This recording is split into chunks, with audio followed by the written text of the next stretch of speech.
ভাই দেখতে পারতেছেন এই যে দিনমজুরি, এই ছেলেটা কিন্তু দিনমজুরি। এই তুমি দাঁড়াও, এই ছেলেটা কিন্তু দিনমজুরি, এই যে কোদাল দিয়ে পেঁপে খেত মাইটি দিছে। তোমার বেতন কত দেয় দিন হাজিরা? 600 টাকা হাজিরা দেয়। সংসারে মানুষ কয়জন? 5 জন মানুষ 600 টাকা হাজিরা পায়। 5 জন মানুষ হলো তার খাওয়ানওয়ালা। আচ্ছা, 600 টাকা হাজিরা দিয়ে 5 জন মানুষের খাওয়ানওয়ালার কি কতটুকু ভালো মন্দ খাইতে পারে? 1 কেজি পাঙ্গাস মাছ যদি কিনে তাহলে মনে করেন যে টাকা শেষ। 1 কেজি চাউল কিনে, 1 কেজি পেঁয়াজ কিনে শেষ, টাকা শেষ। তেল কেনার পয়সা কিন্তু হালাত করতে হয়।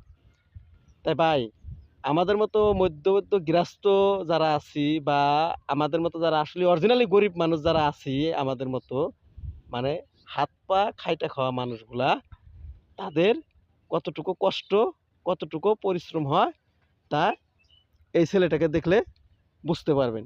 ঠিক আছে ভাই? তাই ভাই, আমরা সবাই চাবো, সবার পাশে আমরা দাঁড়াবো, যে যাকে একটু হেল্প করলে একটু ভালো চলতে পারে, পারলে তাকে তাকে একটু হাত বাড়ায় কিছু হাতে তুলে দিব, যাতে সে একটু ভালো চলতে পারে। ওকে ভাই।